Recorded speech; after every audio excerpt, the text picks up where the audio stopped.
Salam sejahtera. Hari ini saya nak kongsikan kepada anda semua cara menggunakan multimeter. Ini adalah multimeter budget yang pernah saya beli dan harganya dalam belasan ringgit sahaja. Okay. So, sebelum kita menggunakan multimeter, kita harus tahu label-label yang ada pada multimeter ini. Kita mulakan di sini, iaitu pertama DCV, bermaksud Direct Current Voltage. Okay. Direct current ialah arus terus dan V ialah unit voltan untuk mengukur voltan. Okay. Okay, jika anda nak mengukur voltan arus terus, anda harus pilih ataupun laraskan kepada bahagian ni. Dan yang kedua, bahagian yang berwarna hijau ni, nampak ada 2000K, 200K, 20K, 2200 dan sini ada satu lambang ataupun logo Omega. Okay. Ini sebenarnya ialah unit untuk rintangan, iaitu ohm. Ohm. Dan yang ini pula ialah dalam bentuk anak panah ni, ini ialah untuk memeriksa ataupun mengukur diode. Nanti saya terangkan satu persatu. Seterusnya HFE. Okay, yang ini ialah pada bahagian ni. Anda boleh lihat ada NPN, PNP. Ini adalah jenis-jenis transistor. Nanti saya terangkan satu persatu. Dan yang ini ialah 10A, bermaksud 10 ampere. Okey, maksudnya ampere ialah unit untuk arus elektrik. Dan meter ni boleh mengukur sehingga 10 ampere. Jika anda nak ukur menggunakan multimeter ini pada elektrik yang melebihi 10 ampere, anda akan merosakkan multimeter ni.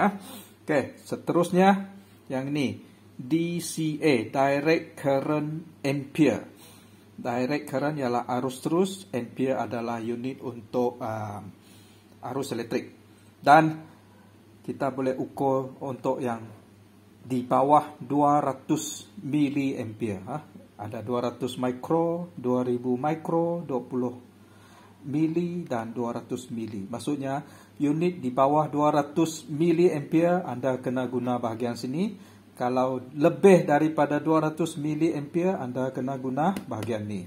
Okay. Dan terakhir ni ialah ACV, iaitu Alternative Current Voltage. AC, Alternative Current, ialah dalam bahasa Malaysia arus ulang alik, iaitu arus elektrik yang digunakan di dalam rumah kita, yang dibekalkan oleh TMB ataupun Sesco. Okey. Sebelum tu, setiap multimeter yang kita beli biasanya datang dengan operation manual. Okey. So, kalau anda tidak faham, rajin-rajinlah baca operation manual. Okey. Seterusnya, setiap multimeter ketika dibeli mesti ada dua terminal. Satu hitam, satu merah. Tujuan dia ialah untuk memeriksa benda-benda yang kita nak periksa. So, pertama kita kena lihat bahagian ni, COM, common. Yang ni anda sambungkan kepada hitam. Lepas cucuk jangan buka lagi. Ini selalu di sini. Okey. Dan yang merah anda boleh cucuk di sini ataupun di sini. Okey. So kita mulakan di sini. Okey. Yang ni khas untuk ukur arus elektrik sahaja, iaitu di atas 200 miliampere. Maksudnya jika anda nak ukur arus elektrik lebih daripada 200 miliampere, anda harus cucuk pada lubang ni. Okey. Dan harus dilaras kepada bahagian ni. So, ini untuk mengukur arus elektrik. Saya bagi satu contoh. Ini bateri AAA. Biasanya portan sebiji bateri ini ialah 1.5. Dan bateri yang elok arusnya ialah dari 1 ampere hingga 2 ataupun lebih. Okey, mari kita cuba. Okey, ada dua terminal. Yang hitam negatif, yang merah positif. Okey, kita sambungkan hitam kepada negatif dan positif kepada merah.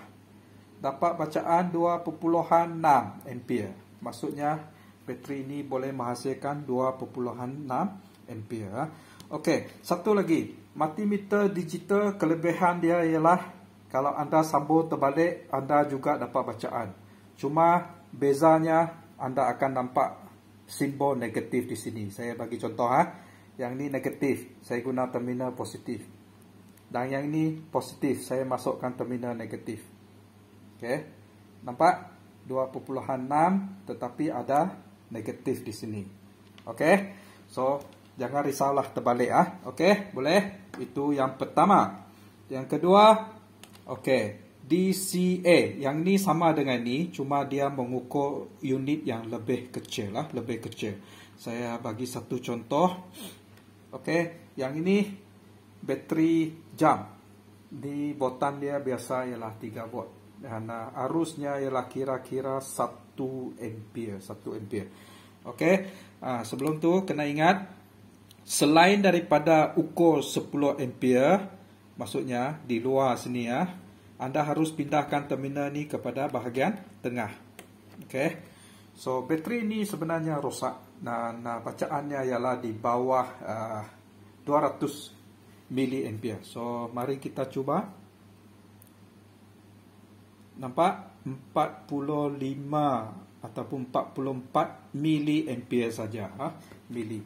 Kita juga boleh guna di sini, cuma bacaannya kurang tepat sedikit. Okey, kalau nak guna ni harus pindah ke bahagian ni dan kita cuba. Nampak? 0.04 ataupun 0.05 ampere sahaja. Okey, itu untuk mengukur arus Asal anda nampak huruf A ialah arus untuk mengukur arus dalam unit ampere. Okey, seterusnya ACV, Alternative Current Voltage. Yang ini untuk ukur arus ulang-alik seperti di dalam rumah kita. Kenapa ada 200? Sebabnya ialah ada setengah negara seperti Amerika Syarikat, mereka cuma guna 120 volt saja. So mereka cuma perlu laraskan pada bahagian ni. Jika kita nak ukur voltan elektrik pada rumah kita, kita harus laraskan kepada 750 sebab voltan yang dibekalkan kepada rumah kita ialah 240 atau 250. Kalau 3 phase sampai 400 lebih volt. Okey. Dan seterusnya bahagian DCV, Direct Current Voltage. Okey. Yang ini boleh mengukur dari 200 mV sehingga 1000 volt. 1000 volt. Okey, kita cuba lagi. Bateri AAA tadi, yang ini biasanya 1.5. Mari kita cuba. Tak ada bacaan. Kenapa? Sebabnya di sini saya belum ubah lagi Kena pindah Cuma ampere saja yang guna ni saja.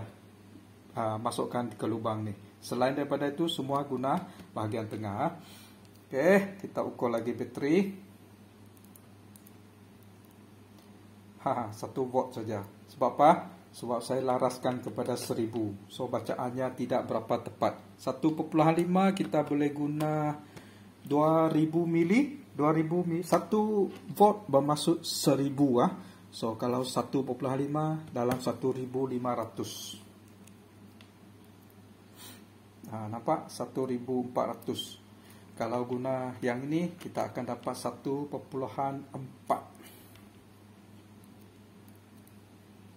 Nampak? 1.4 Okey. Yang ni untuk ukur voltan arus terus. Okey, seterusnya bahagian yang berwarna hijau. Ini seronok. Ini untuk mereka yang berminat dengan elektronik. Okey. Saya bagi contoh. Ini perintang. Warna dia merah coklat. Merah ialah 2, coklat ialah 1. Bermaksud 10, 220, iaitu 220 ohm. Mari kita ukur. Kenapa dapat 0.2 bukan 220? Sebabnya saya laras kepada 20K. 220 kita laraskan kepada 2000 atau mungkin 200. Mungkin boleh. Mari kita cuba.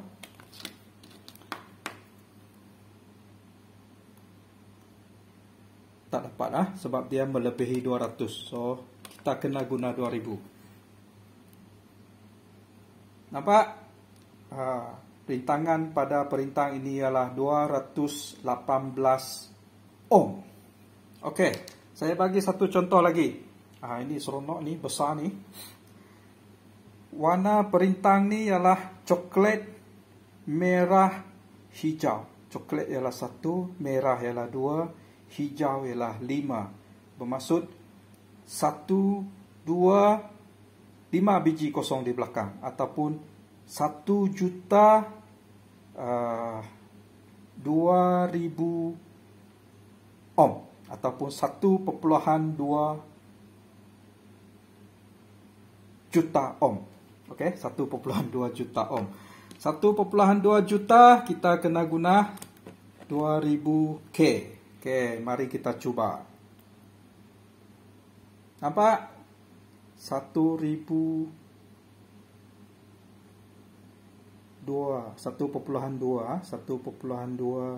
juta. Okey.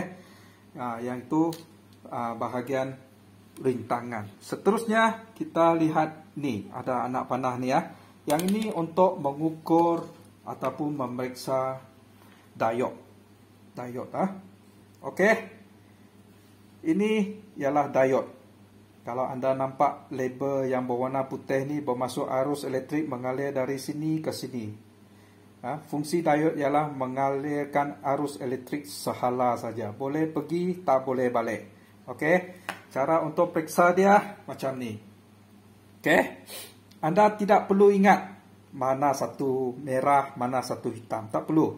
Anda nak periksa diod, anda kena buat 2 kali pemeriksaan saja. Pertama, okey. Macam ni. Tak ada bacaan. Lepas tu, kamu terbalikkan terminal ni. Dapat bacaan. Dalam 610. Okey. So, diod yang elok bacaannya ialah di antara 400 hingga 800. Ada juga diod yang bacaannya di bawah 400. Okey. So, jika anda buat pemeriksaan pada diod 2 kali, sekali begini dan sekali begini, okey. Jika dua-dua tak ada bacaan, diod ini rosak. Kalau dua-dua ada bacaan, diod ini rosak. Kalau satu ada bacaan, satu tak ada bacaan, barulah diod ini elok. Okey, boleh? Itu caranya. Seterusnya HFE. Yang ini pada bahagian sini untuk periksa ataupun ukur transistor. Kita tahu transistor ada NPN atau PNP. Okey, seterusnya kita kena tahu terminal transistor itu sama ada emitter, base ataupun collector. Lepas tu anda cucuk pada lubang yang bersesuaian, anda akan dapat bacaan. Jika bacaannya ialah dalam 100 hingga 200, transistor tersebut masih elok. Jika tiada bacaan, transistor tersebut adalah rosak. So, saya tak ada transistor di sini ya. Jika anda berminat, anda boleh cuba. Okey, nampaknya semua sudah kita cuba. Okey, kita buat percubaan. Pertama, ini fuse. Macam mana kita nak tahu fuse ini elok atau tidak dengan menggunakan multimeter? Okey, anda boleh guna diod ataupun rintangan. Okey, maksudnya jika ada rintangan bermaksud arus elektrik boleh mengalir. Kalau tidak boleh mengalir bermaksud dia telah putus. Okey, mari kita cuba. Kita guna fungsi diod. Boleh ya? Nampak? Ada bacaan bermaksud dia elok. Okey? Elok. Ataupun kalau kita guna ni, ada bacaan bermaksud dia elok. Kalau tiada bacaan bermaksud dia putus. Okey? Nombor 2, bateri. Ini seronok ni. Saya nak tunjukkan kepada anda cara memeriksa bateri.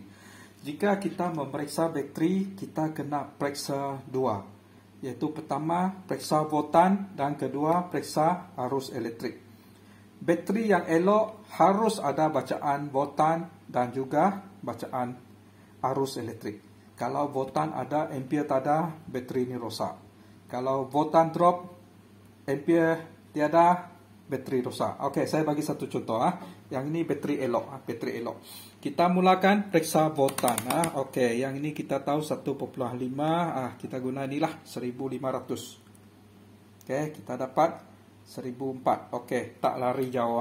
Lepas tu kita periksa dia punya ampere. Okey, pindah ni kepada sini. Biasanya bateri sebiji AAA ni ialah di antara 1 hingga 2 ataupun lebih. Okey, mari kita periksa.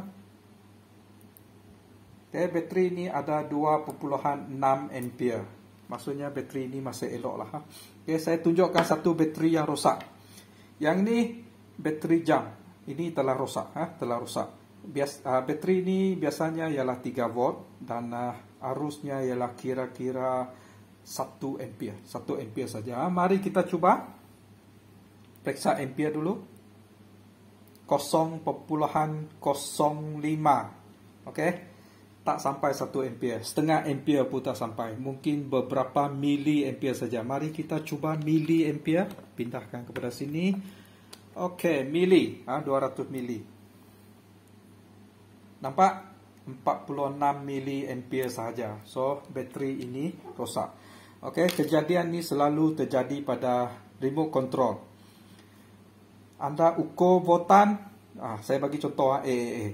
Voltan dia ialah 1.5 betul. Tapi bila anda ukur ampere, dia tak ada. Saya bagi balik contoh ni, bateri ni tadi. Ampere dia tidak ada. Mari kita periksa voltan dia pula. 3 volt. Nampak? Voltan dia ada. 2.8, 2.9 masih ada. Tetapi ampere dia tak ada. So, maksudnya bateri ini telah rosak. Okey. Itu saja. Setakat ini boleh faham? Terima kasih.